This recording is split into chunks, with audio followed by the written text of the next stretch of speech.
நேத்து செலிப்ரேஷன்ல எம்எஸ் தோனி கிட்ட சுரேஷ் ரெய்னா போய் பேசின ஃபுட்டேஜஸ்லாம் பார்த்துருந்தோம். அதை பத்தி சுரேஷ் ரெய்னா என்ன பேசினாருன்னு சில தகவல்களை சொல்லியிருக்கிறார். அது என்னன்றதை பார்ப்போமே. என்னென்ன சொல்லியிருக்காருன்னா, நீ இந்த ஐபிஎல் 26ல வந்து பார்த்தீங்கன்னா நீங்கள் மிஸ்டு கால் கொடுத்துருக்கீங்க, இது வந்து கவுண்ட்லாம் ஆகாது, you have to come back next year அப்படின்றத டோனி கிட்ட அவர் சொல்லியிருக்கிறார் போல.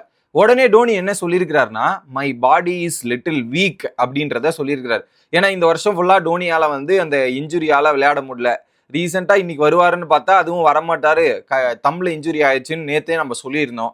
ஸோ வீக்காக இருக்குன்னு சொன்ன உடனே I said we are not believing anything, என்னால் எதையும் நம்ப முடியாது, நீங்கள் வந்தே ஆகணும், you have to play for next year அப்படின்றத ஆணித்தனமாக அங்கே சுரேஷ் ரெய்னாவும் சொல்லியிருக்கிறாரு.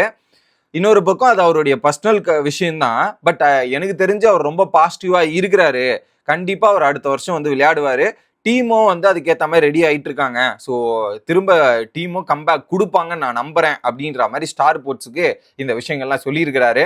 ஸோ அடுத்த வருஷம் கண்டிப்பாக டோனி வந்து விளையாடுவாருன்றது நம்பிக்கை இருக்கு. கண்டிப்பாக ஒரு மேட்சாவது சென்னை சேப்பாக்கம் ஸ்டேடியத்தில் தான் அந்த எண்டாக இருக்கும்னு நான் நம்புகிறேன். ஸோ டோன்ட் வெரி கைஸ், அடுத்த வருஷம் திரும்ப ஸ்ட்ராங்காக கம்பேக் கொடுப்போம் சுரேஷ் ரெய்னா சொல்கிற மாதிரி அப்படின்றத சொல்கிறேன். மீண்டும் இன்னொரு வீடியோவில் வந்து சந்திப்போம். Bye guys.